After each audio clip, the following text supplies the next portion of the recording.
Imagínese un mundo sin Google. No, en serio. Un mundo sin Google. Un mundo en que no pudieran reconocer en qué terreno será su cita ciegas de mañana. Un mundo en que no pudieran averiguar con un solo clic el PNB de Kazajstán. Un mundo en que si no se sienten bien, no pudieran sentarse ante la computadora y averiguar si solo necesitan tomar un par de aspirinas o si deben llamar a emergencias. Es increíble, ¿no? Hace solo 10 años Google no existía y 5 años antes de eso no había forma de buscar nada en la Internet. Eso planteaba un gran problema, porque ¿de qué servía una red mundial si no se podía navegar en ella e ir donde uno quisiera? Las empresas que se adentraron en el terreno de la búsqueda como Yahoo y Excite constituían algunos nombres importantes en la historia de la red. Pero aunque los hombres que comenzaron la creación del sistema eran algunas de las personas más brillantes en los anales de la historia americana de los negocios, al final no pudieron descifrar el código. Luego un par de chicos súper inteligentes con poco más de 20 años resolvieron el problema de la búsqueda. Les contaré cómo lo hicieron y cómo se convirtieron en multimillonarios. Soy John Heilemann y como periodista he cubierto la revolución de los buscadores desde el comienzo. La historia que quiero contarles es sobre las innovaciones de alta tecnología que sustentaron esa revolución y sobre el enorme trastorno económico que desencadenó. Es una historia emocionante, llena de gran ambición y creatividad, llena de oportunidades aprovechadas y otras perdidas, maniobras secretas y reuniones que nunca se han conocido hasta ahora.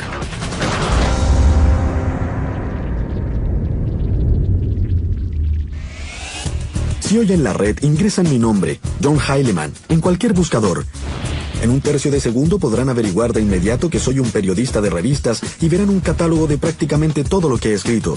Considerando que hay más de 150 millones de sitios web y miles de millones de páginas web, la tecnología que hace posible esa búsqueda súper precisa es casi un milagro. Un milagro que la mayoría de nosotros da totalmente por descontado. Olvidamos que hace solo unos 10 años la red se veía así. Página tras página de textos y largas listas de frases subrayadas. Encontrar lo que uno estaba buscando era casi imposible. No había forma de buscar nada. Todo lo que se podía hacer era seguir los enlaces y esperar que la suerte te llevara a algún lugar útil. Para comprender cómo hemos avanzado tanto, cómo ocurrió el milagro de la red, tenemos que volver a una época anterior a Google y conocer la historia de compañías como Yahoo y Excite que hicieron posible su existencia y se convirtieron en sus rivales más enconados y también un pequeño lugar en California del que seguramente han oído hablar. Silicon Valley, California. Un lugar de 50 kilómetros para la gente capaz de inventar el futuro y hacerse enormemente rica en el proceso. Es la sede de grandes nombres tecnológicos como Apple, Intel y Oracle. Pero el corazón de Silicon Valley, la verdadera fuente de riqueza de la industria de alta tecnología, el origen de infinitas ideas nuevas, no es una empresa, es la Universidad de Stanford y es aquí donde se pueden encontrar las raíces de la búsqueda.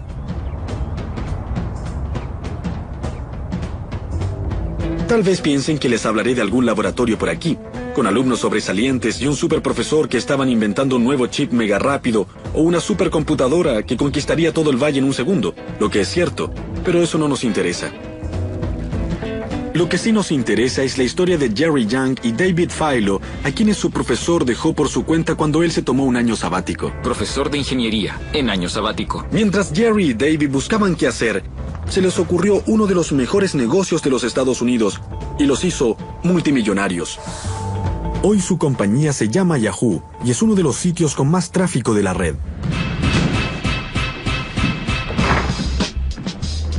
Todo comenzó cuando Jerry y David intentaron usar la internet en forma solapada para ganar la liga de baloncesto Fantasía de Stanford. Ambos eran estudiantes de ingeniería eléctrica y tenían acceso a la red. La recorrieron trabajosamente, sitio por sitio, buscando información deportiva actualizada. David averiguó cómo ir a diferentes lugares para conseguir información sobre los partidos de la noche anterior. Consiguió todo. Lo comprimió y trató de averiguar si debíamos cambiar jugadores, intercambiarlos o lo que fuera. Es difícil imaginar algo más trivial que el baloncesto fantasía, pero al buscar información deportiva poco conocida en una extraña red llamada Internet, Jerry y David daban los primeros pasos en el camino de la búsqueda. Y en esa época competíamos con estudiantes de otros departamentos y tratábamos de usar la tecnología como algo que haría la diferencia. Los otros leían el periódico y ellos se guiaban por eso. Creo que no ganamos por mucho. No sé si ganamos. Ganamos. En verdad ganamos, pero fue por muy poco. No sé si la tecnología nos ayudó, pero fue un experimento divertido. No sorprende que la red de 1994 no ayudara mucho a Young y Philo. Para comprender qué era esa cosa, para ver lo que la Internet ofrecía, había que tener una guía, algún tipo de directorio que te pudiera ayudar a navegar por ella. Era una idea algo simple, pero brillante. Un directorio que pudiera mostrar a los usuarios novatos cómo encontrar cosas buenas en ese nuevo mundo electrónico. No era nada como la búsqueda actual. Era solo una serie de categorías y subcategorías que se podían buscar y elegir. Era muy primitiva, compilada a mano por un par de sábelo-todo que pasaban horas mirando todos los sitios web posibles y diciendo cómo hacer listas. Primitivo o no, lo que ellos llamaron la guía de Jerry y David para la red global fue lo primero que se inventó y resultó ser sumamente popular. De la noche a la mañana, fue algo a nivel mundial. Millones de usuarios recurrían al sitio. Los jóvenes pronto se dieron cuenta de que necesitaban un nombre más corto, más atractivo, que sonara un poco más emocionante. ¡Yahoo!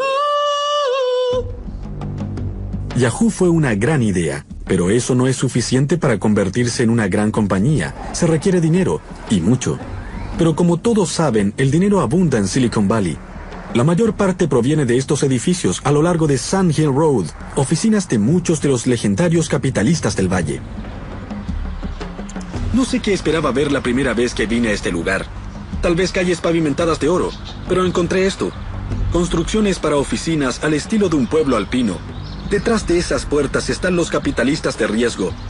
Tipos que presiden fondos de inversión que tienen miles de millones de dólares. Ellos son quienes deciden qué compañías podrán existir y cuáles no verán la luz. Una de estas empresas de mayor éxito es Sequoia Capital. Su socio más famoso, Michael Moritz, decidió visitar a los jóvenes fundadores de Yahoo en su caravana de Stanford. En el interior había una escena de confusión total. Se trataba de la peor pesadilla para cualquier madre. Cajas de pizza por todas partes, computadoras y equipo electrónico en cualquier lugar posible, las cortinas cerradas, había como 30 grados de temperatura, era una cloaca sofocante. Era un desastre. Había muchas razones para ser escéptico sobre hacer una inversión en Yahoo. Eran solo 2 personas. Y el formato de este negocio, para ser amable, era confuso. Lo que Moritz no podía ignorar era el potencial del directorio de Philo y Young.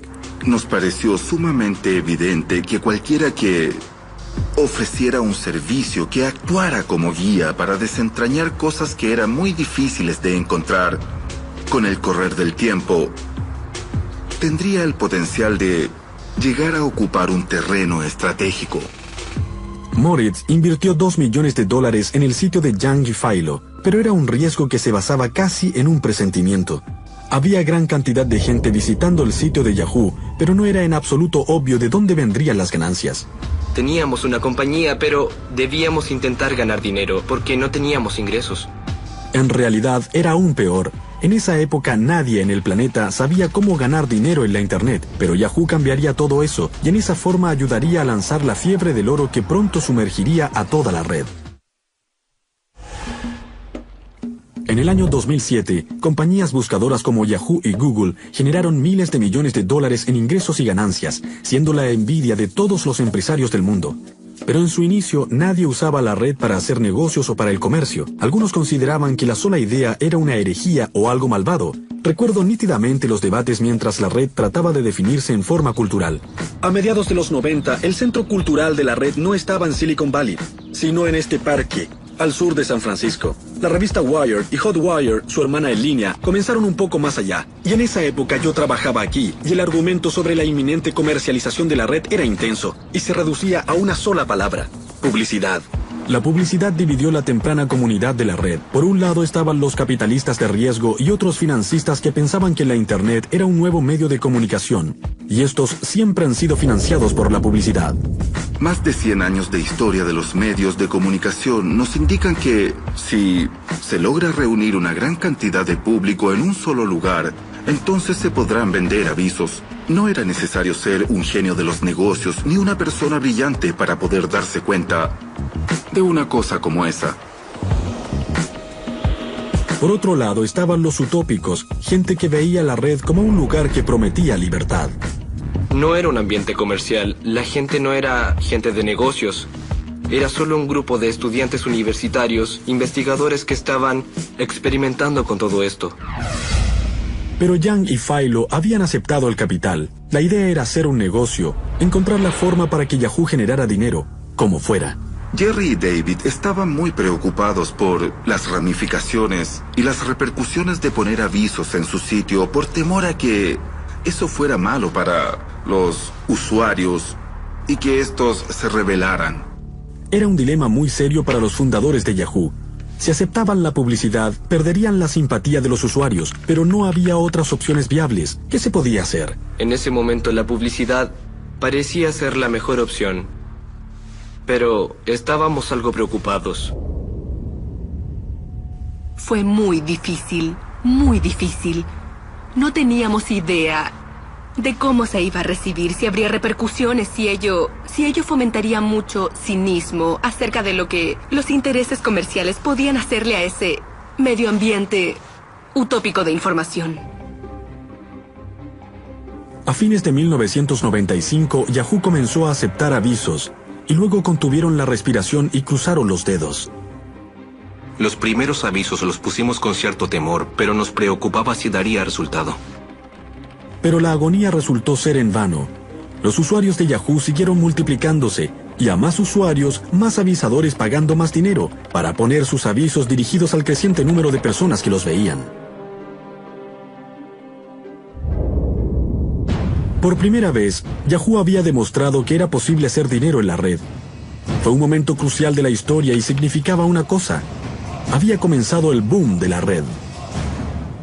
Fue algo así como cuando se da la partida en una carrera.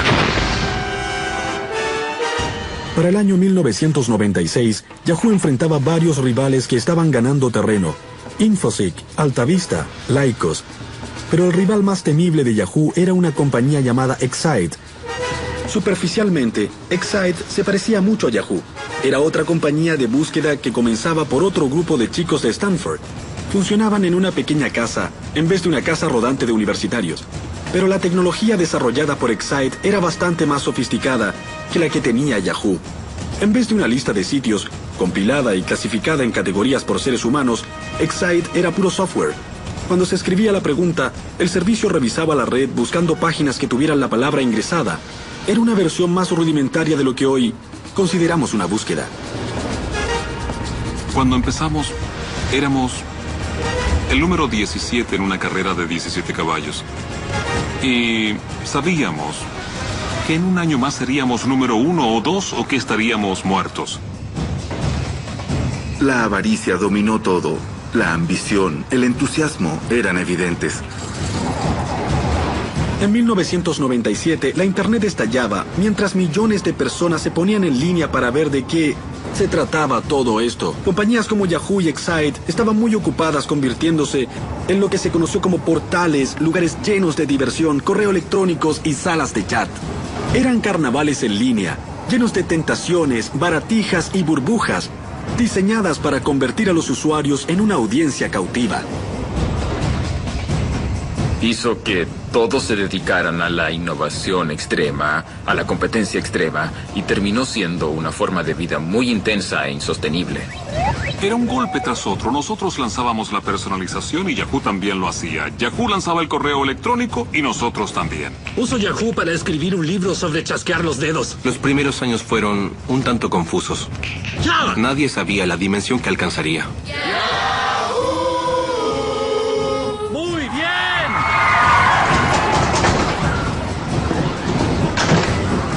A pesar de que los buscadores tenían un gran éxito, también se estaban convirtiendo en algo muy diferente de lo que habían sido. Al concentrarse solo en los brillos, perdieron la perspectiva de lo que los usuarios querían en primer lugar: encontrar cosas en una red más extensa.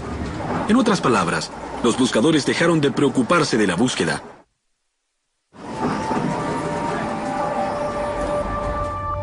Silicon Valley, las calles de San Francisco y la zona de la bahía estaban llenos de jóvenes ambiciosos, buscando posibilidades en la red, enfrentando los problemas relativos a la red, ¿cierto? No. En realidad, la mejor oportunidad estaba allá afuera, mirando a los buscadores directo a la cara, pero su propio éxito no les permitía verla. Para decirlo francamente, el problema era que cuando se trataba de buscar información importante en la red, Yahoo, Excite y el resto de las llamadas compañías buscadoras en verdad eran pésimas. Podías pasar todo el día ingresando diferentes combinaciones de palabras para encontrar lo que buscabas sin tener éxito. La mayoría de los resultados que conseguías eran enlaces a sitios que trataban de vender algo que no querías o que a menudo era basura. En resumen, el mundo estaba ávido de una forma de buscar en la red. Por supuesto, ello vino de la misma institución que ya había producido Yahoo y Excite, Stanford. Una vez más, el nombre de la compañía era otra tontería: Google.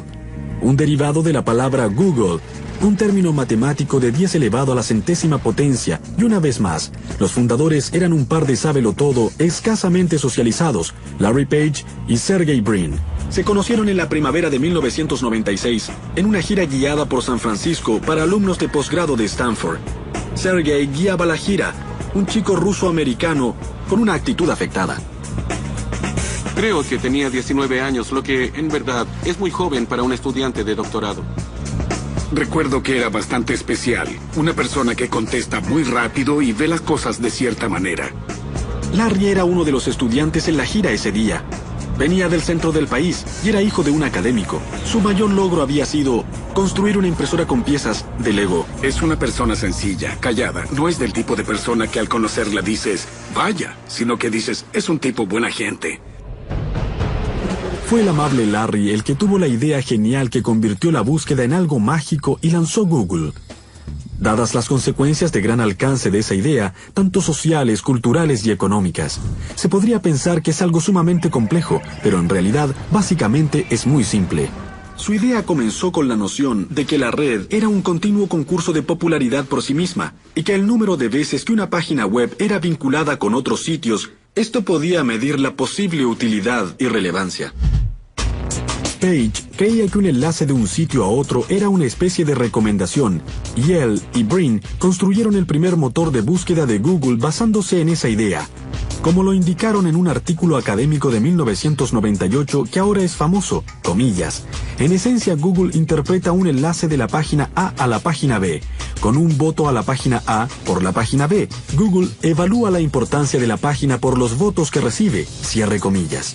En otras palabras, cuando un sitio, por ejemplo, de Abraham Lincoln, ha sido enlazado 15 millones de veces, eso significa que muchísima gente lo ha encontrado útil. Otro sitio sobre Lincoln, que ha sido enlazado, digamos, 11 veces prácticamente, no ha impresionado a nadie. Page y Brin siguieron ese camino para construir su buscador, basándose en los enlaces para encontrar las páginas más importantes. La idea de Larry de contar los enlaces era sencilla, pero brillante. Sería la base del increíble éxito de Google, pero ¿lo comprendió Larry en ese momento? Claro que no. La primera persona en ver a Google en acción fue uno de los profesores de computación de los chicos, Héctor García Molina. Jugamos un momento en mi oficina viendo la cuenta de enlaces, de cuántas páginas se conectan con tu página. Enlaces interesantes. Miramos la portada de Stanford y la comparamos con otros departamentos, o con el MIT, o Berkeley, que son nuestros competidores. Y nos divertimos mucho viendo cuál de esas páginas era más importante que las otras porque era más requerida por el público. Cuando Larry y Sergey lanzaron Google en la red de Stanford, todos se dieron cuenta de que era algo especial. Era un motor de búsqueda que se ocupaba de buscar. Desde su oficina de estudiantes de posgrado, que se ve por primera vez en estas imágenes, Page y Brin lucharon por manejar la gran popularidad de su maravillosa innovación. Había tanto tráfico hacia Google que casi llevó a toda la red Internet de la Universidad de Stanford al colapso. Así que la administración de la universidad dijo, deben mudarse fuera del campus. Stanford ya no era de utilidad para Larry y Sergey. Era tiempo de dejar el campus y trasladarse a Silicon Valley a buscar dinero para convertir su idea en una compañía oficial. Así se unirían a los miles de aspirantes a empresarios en busca de fama y fortuna en la zona .com de Silicon Valley, aunque las probabilidades estaban en su contra.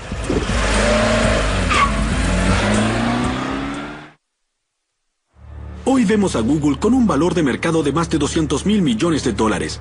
Su enorme sede en Silicon Valley y su influencia en los cambios culturales, y suponemos que los inversores deben haber golpeado a su puerta, en especial en la época de la burbuja.com, cuando algunas de las ideas más absurdas recibían mucho dinero.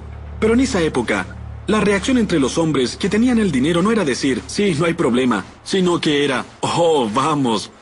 ¿Otro motor de búsqueda?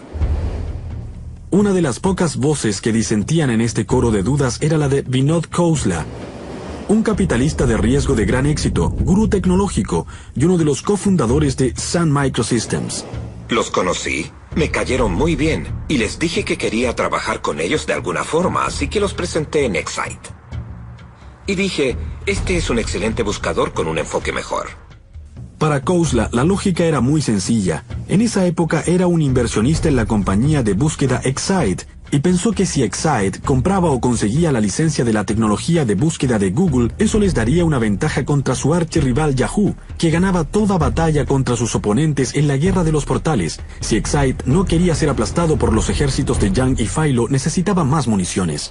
Cualquier comandante militar dirá que la clave para ganar una guerra es formar alianzas adecuadas.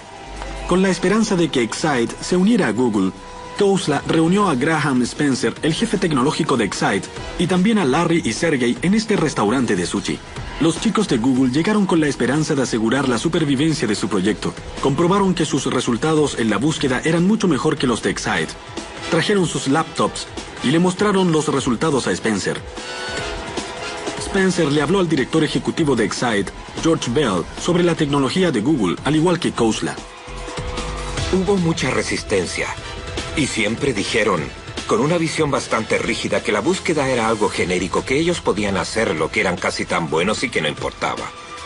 Y no era un problema de precio, porque entonces Google era muy barato. Podían haberlo comprado por algo así como $1 millón. Hoy vale $100.000 millones. Un momento, rebobinemos. Excite pudo haber comprado Google por $1 millón. Eso es una miseria aquí en Silicon Valley. La compañía había rechazado lo que para ellos habría sido el negocio del siglo. A largo plazo, lo es. Alzo mi mano y digo, soy necio. Pero la gente no creía que se podía hacer dinero con la búsqueda. Tal vez creía que se podía ganar algo de dinero, pero nadie pensaba que era un dineral. Pero para ser honesto, es un dineral. Lo es. Pero no fue solo Excite el que no logró darse cuenta del potencial de Google. Todas las compañías de búsqueda de Silicon Valley lo rechazaron. Cada vez más frustrados, Larry y Sergey hablaron con uno de sus profesores de Stanford, que también era un empresario ocasional, un hombre llamado David Cheriton. Creo que querían una suma bastante modesta de dinero, algo así como $1 millón, y yo había ganado algo de dinero con una compañía nueva que luego compró Cisco, y además trabajaba con Andy Bechtolsheim, un inversionista de Silicon Valley bastante conocido. David me llamó y me dijo que en verdad tenía que conocer a esos chicos de Google y yo fui a su casa. Era una hermosa mañana soleada de verano. Larry y Sergey estaban desesperados. Si David Cheriton y Andy Bechtolsheim no veían el potencial de Google, probablemente era hora de que los chicos regresaran a sus estudios. Larry fue el primero en llegar, luego llegó Sergey y al final apareció Andy en su auto Porsche. Cuando llegué a casa de David, Larry y Sergey ya estaban ahí y comenzaron de inmediato a hacerme una demostración. Conocimos a ese hombre, le dio una mirada rápida a nuestro motor de búsqueda y conversamos un poco. Le hicieron una demostración de Google, de cómo iniciar una búsqueda, de la sección voy a tener suerte y toda esa clase de cosas. De inmediato me pareció que era evidente que era una muy buena idea. Creo que Andy se convenció muy rápidamente de todo. De hecho, creo que es la mejor idea que he visto en toda mi vida. Nos dijo, no quiero que ustedes tengan que aceptar una valoración muy baja o que se preocupen ahora por sus asuntos de dinero. ¿Qué tal si les hago un cheque? Así es que fui a mi auto, tomé la chequera y les hice un cheque enseguida. Volvió y escribió un cheque para nosotros por $100.000. Lo hizo a nombre de Google por $100.000. Creo que fue Sergey el que dijo, no tenemos una cuenta bancaria. Y Andy contestó, deposítenlo cuando la tengan. Creo que nunca he hecho un cheque en forma tan inmediata. Esa fue la única vez en mi vida. Piensen en ello. ¿Cuánta gente conocen que estaría dispuesta a hacer un cheque por $100.000 de esa forma a un par de estudiantes de posgrado? incluso para Andy Bechtolsheim, que disponía de muchos millones de dólares. Todo el asunto parecía bastante loco, pero así funciona todo en Silicon Valley. Por eso les decían ángeles a los primeros inversores, porque se dedicaban a hacer pequeños milagros. Andy realmente depositó mucha confianza en ellos.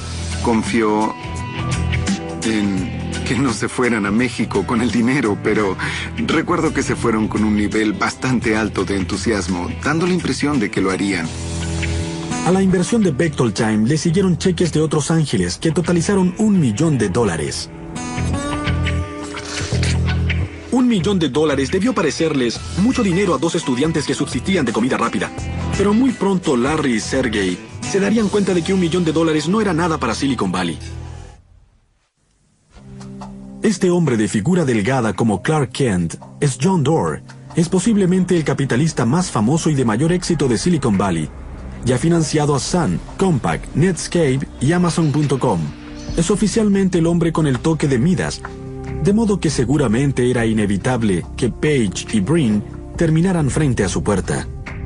Estaban totalmente convencidos de que la búsqueda era muy importante y que iba a crecer tanto, que enseguida les pregunté qué tan grande. Y Larry Page, totalmente serio, me dijo, bueno, 10,000 millones en ingresos. Realmente me caí de la silla. Estaba seguro de que eran empresarios de gran ambición con una visión poderosa. Habían unas cosas que a John Doerr le importaban más que las ambiciones desmesuradas. E incluso en esa época Page y Brin tenían ambiciones que harían ruborizarse a cualquier mortal. Querían literalmente organizar toda la información del mundo y hacer que fuera posible de encontrar en forma universalmente accesible. ¡Wow!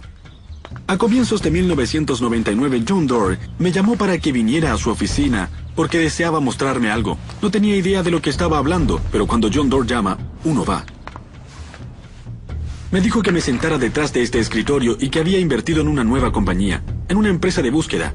Se dio vuelta hacia su computadora, encendió el navegador y me mostró un sitio del que nunca había escuchado, Google.com.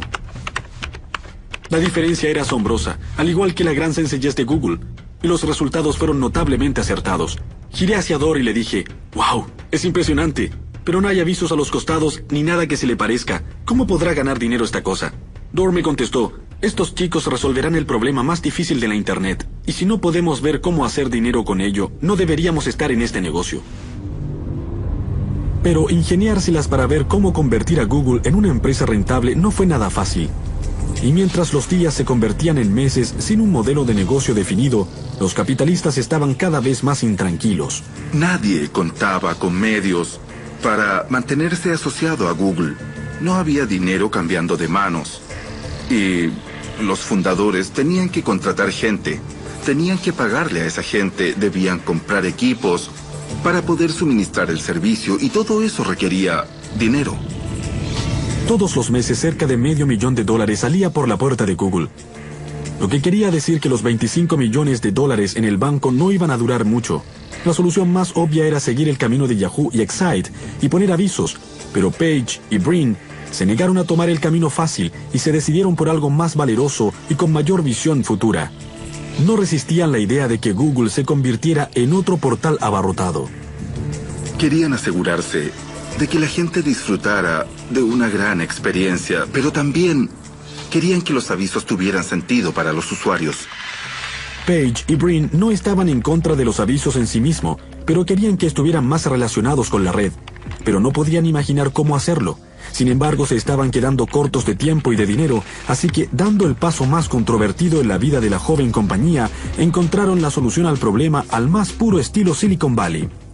Lo copiaron de otra persona. Esa persona era este hombre, Bill Gross. Con domicilio en Los Ángeles, Gross no tenía conexión alguna con Google. Dirigía una pequeña empresa llamada Idea Lab, una incubadora de ideas innovadoras con estilo propio y generadas por compañías nuevas. Fue Gross quien solucionó el dilema de los avisos en la Internet y en forma indirecta fue la salvación de Google. Voy por la vida buscando problemas y viendo en qué formas se pueden resolver, ya sean problemas de la vida diaria como el tránsito, problemas de salud o problemas de tecnología. Me gusta ver las cosas y pensar cómo se pueden mejorar. En el curso de su carrera, Gross se ha dedicado a todo, desde robots a paneles solares, pero en 1999 su obsesión era la publicidad en la red. Supe del problema de esa empresa. Nuestra compañía buscaba formas de publicidad más eficaz y yo me decía, ¿cómo podemos hacer que esto sea mucho mejor? ¿Qué tienen de malo los avisos que compramos ahora? ¿Cómo nos gustaría que fueran?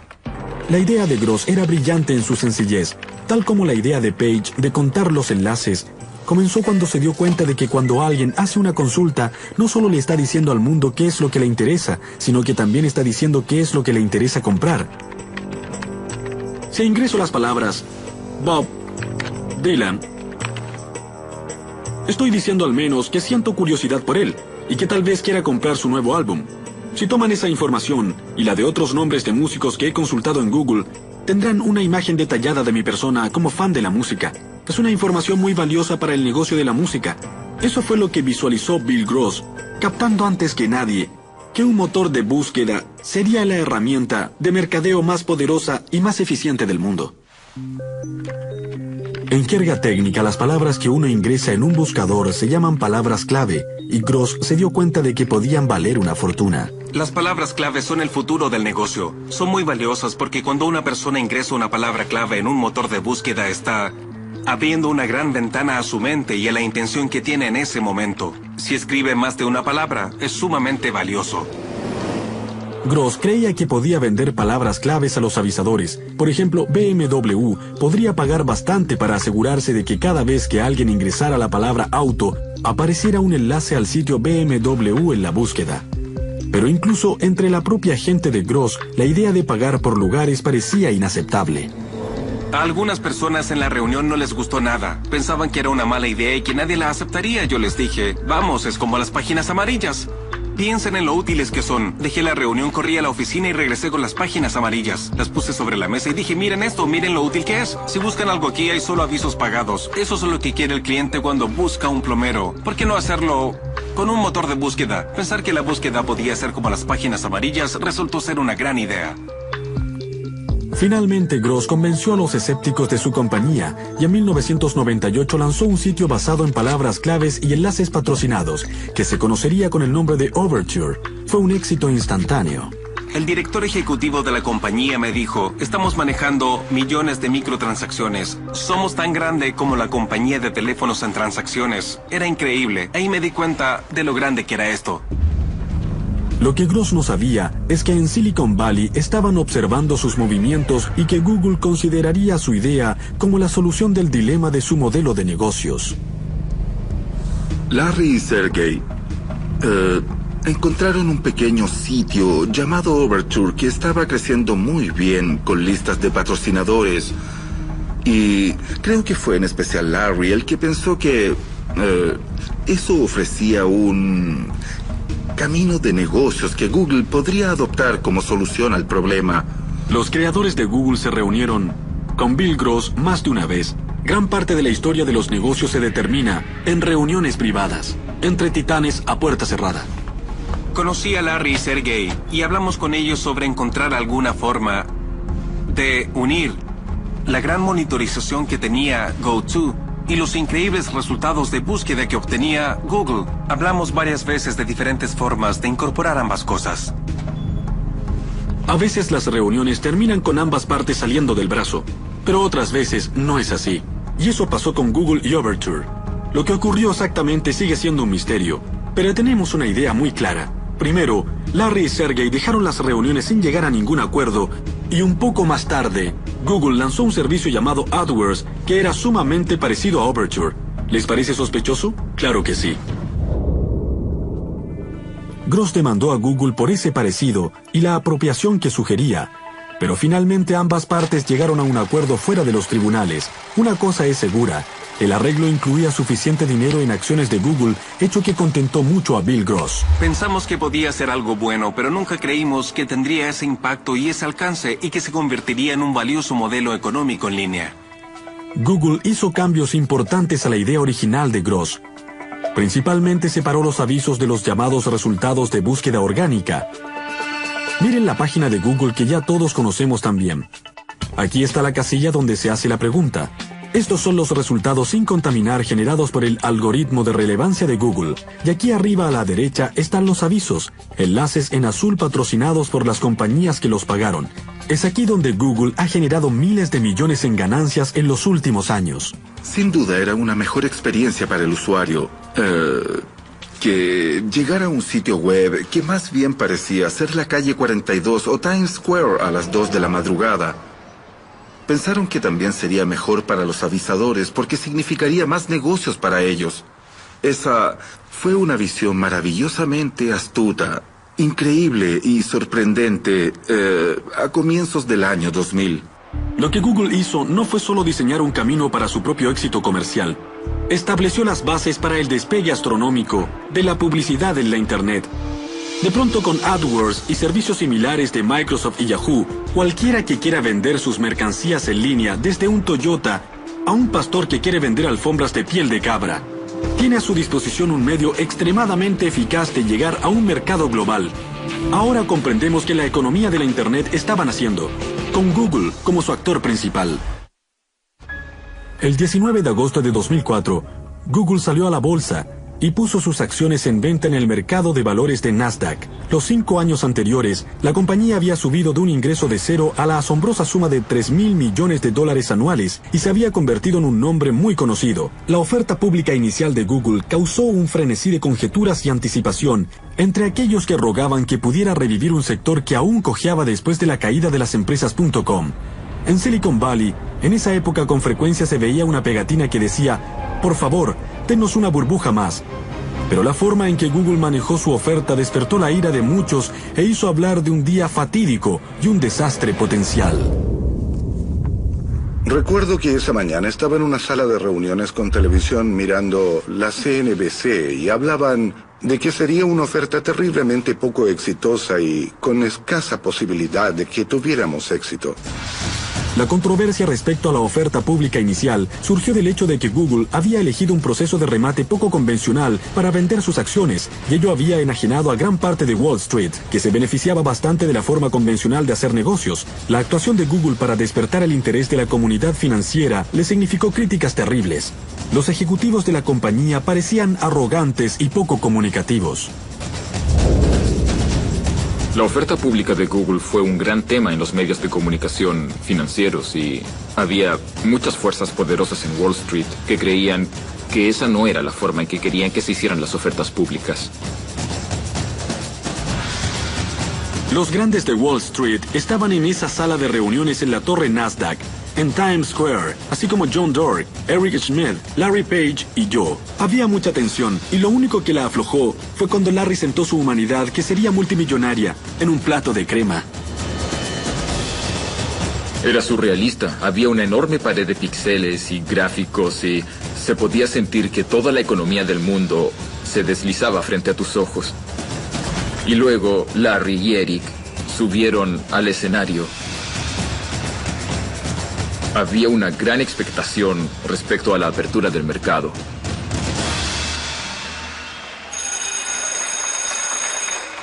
Y después comenzó.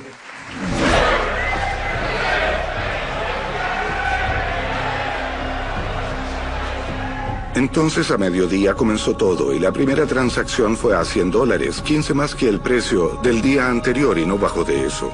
Al final, a pesar de todo lo que se dijo, la oferta pública inicial de Google fue un éxito de acuerdo a la medición que más importa. Cualquiera que haya comprado acciones ese día y todavía tiene la suerte de conservarlas, ha ganado un montón de dinero. 3 años después de la oferta pública, Google está mejor valorada que FedEx, McDonald's, Coke, Intel, IBM o Walmart. Acciones que se transaban a $100 llegaron a casi 700. Actualmente Brin y Page están considerados entre las 30 personas más ricas del mundo. El crecimiento de Google ha sido el más rápido de la historia. A pesar de llegar de inmediato a Fortune 500, los fundadores de Google siempre se han esforzado por asegurar de que su compañía no sea percibida como otro matón voraz, como digamos Microsoft en su era dorada. Su ostensible eslogan corporativo altruista es: no hay que ser malvado. Su sede es un regreso a la era.com, con comida gratis, cojines para sentarse y scooters. Pero a pesar de todas las pequeñeces para sentirse bien, Google sigue siendo una máquina capitalista que continúa prosperando gracias a la unión de la búsqueda y la publicidad que la compañía ha perfeccionado. Hasta que la publicidad en línea no fue realmente eficaz, No había forma de pagar a los programadores que estaban haciendo el software. Eran subsidiados. Por ejemplo, en Sun vendíamos sistemas o hardware y usábamos ese dinero para pagar a los programadores. Hoy, el negocio de la Internet paga a sus programadores con ganancias de la red que provienen de la publicidad. De modo que el desarrollo de la tecnología y la publicidad van de la mano. Pero Google no se dedicó a descansar y a explotar su negocio principal. No se ha dormido en sus laureles. Al contrario, sabe muy bien que quedarse quieto en el negocio de la tecnología equivale a cometer un suicidio comercial. Google ha invertido sus ganancias en infinitos experimentos y proyectos. Ha metido la mano en todos los negocios a su alcance. Tenemos Google Library, Google Books, Google Maps y Google Earth. Luego Gmail, Google Calendar, Google Spreadsheets y Google Docs. La compañía compró Blogger para publicaciones personales en la red. También compró Picasa para compartir fotos en línea. Y por supuesto YouTube para compartir videos. Ante los ojos de muchos, todo eso equivale a un plan de dominación. De modo que no es de extrañar que la Google manía se esté convirtiendo en una creciente fobia a Google. El fenómeno de la fobia a Google es más fuerte entre los partidarios de la privacidad, que se preocupan sobre cuánta información sobre todos nosotros está guardada en las bases de datos de Google. No solo esas personas están preocupadas, incluso los mentores originales de Page y Brin están inquietos. La gente comenzará a sentir que tener demasiada información guardada sobre todo lo que han hecho, todo lo que han buscado, es un peligro real. Cada vez veremos más opiniones así. Para otros, el gigantesco dominio de Google y su expansión voraz es un llamado a las armas.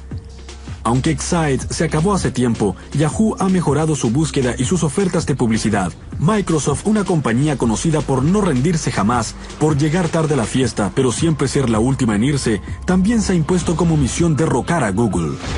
En general, si hubiera una gran oportunidad en Internet o de software, Microsoft se daría cuenta rápidamente porque tiene mucha gente muy inteligente, grandes recursos y mucha fuerza. Más importante aún, a medida que Google ha extendido su alcance a tantos rincones del comercio, su lista de enemigos fuera del negocio de la tecnología se ha hecho más larga y más imponente. Desde Viacom y News Corporation, de Rupert Murdoch a las empresas editoras y muy pronto a toda la industria de telecomunicaciones. Las fuerzas que se acumulan contra Google harán que la compañía enfrente desafíos mucho más grandes de los que ha encarado hasta ahora.